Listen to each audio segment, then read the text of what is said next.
Finding the points where two polar functions intersect means that we need to set them equal to each other. So when does sine of 2 theta equal cosine of theta?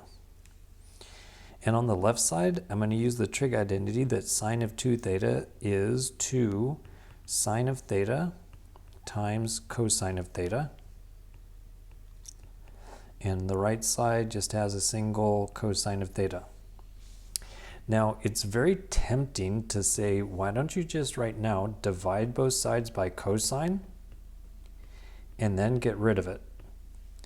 And there's a small problem with that. And the problem with that is you cannot divide by 0.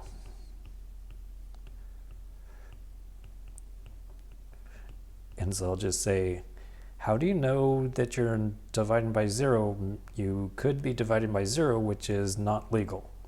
Okay, so I won't do that. I will not divide. Instead, I'm going to factor. So I will take this cosine and move it to the left side by subtracting. So the left side will have 2 sine of theta, cosine of theta, and then minus another cosine of theta equals 0. And now that there's cosine in both of them, you could factor out cosine, and then it would leave 2 sine of theta minus 1 equals 0. After it's been factored, then set each factor equal to 0. So when does cosine equal 0? The other one is when does 2 sine of theta minus 1 equals 0? So for the one on the left, the cosine graph looks like this from 0 to 2 pi with pi in the middle. So one possibility is pi over 2, and another possibility is 3 pi over 2. So far for our candidates, we have theta equals pi over 2. Also, 3 pi over 2 is a candidate. And then for the one on the right, you could add 1 to both sides, and then divide by 2. And it's saying, when does sine equal 1/2? So then you could have the unit circle memorized, or you could say, what is sine inverse of 1/2? So calculator, what is, let me make sure that it's in radians, which it is. What is sine inverse of 1/2? And then that is some type of fraction of pi. So if I divide it by pi and then change that to a fraction, it says it's 1/6 of pi. So that means that theta equal to 1/6 of pi is a possible answer. And if you look at the sine graph from 0 to 2 pi, when is it equal to 1/2? If you make a line that goes straight across, there's actually 2 answers. So there's one that is going to be the one that we just found, pi over 6. And there's another one that's just to the left of pi. So this second one would be pi, since it's to the left of pi, would be pi minus pi over 6, which is 5 pi over 6. So we have 4 different answers. Now take a look at the graph and see, do all 4 seem possible?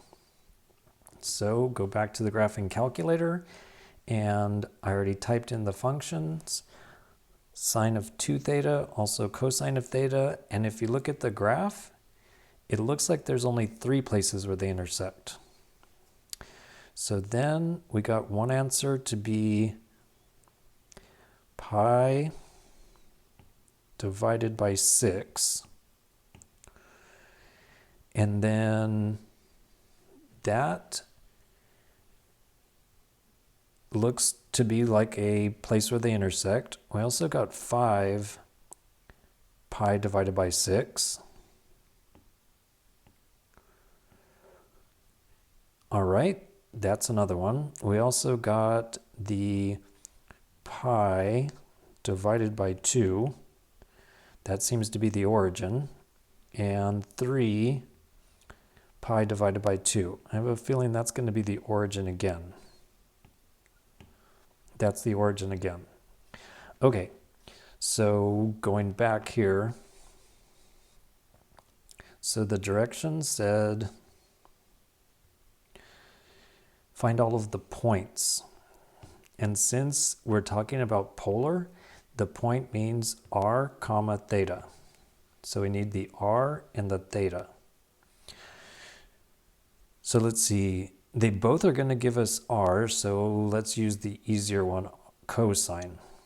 So we would have, well, this is one possibility, and cosine of pi over 2, well, cosine of pi over 2 equals 0. So the r would be 0, and the theta would be pi over 2. And when I did the calculator, this was also the origin, so I don't really need to write that a second time. Although you could if you want to. Although they both just mean the origin. And then what about the pi over 6? So then if we're using the cosine function, then r would equal cosine of pi over 6. And how much is cosine of pi over 6? So cosine of pi over 6 is equal to a 0.866. And then I want to make myself look smart and say, where did that come from? So if you square it, it's 3/4. So the 0.866 came from somebody took the square root of 3/4. So if you take the square root of 3/4, then that would be square root of 3 over 2. So another answer is that it's the square root of 3 over 2 is the r when the theta is pi over 6. And what about the 5 pi over 6? So then find out what is cosine of 5 pi over 6. And then that's just the negative of the last answer that I got. So our final answer is that r equals the negative of square root of 3 over 2. And then that was when I used the 5 pi over 6.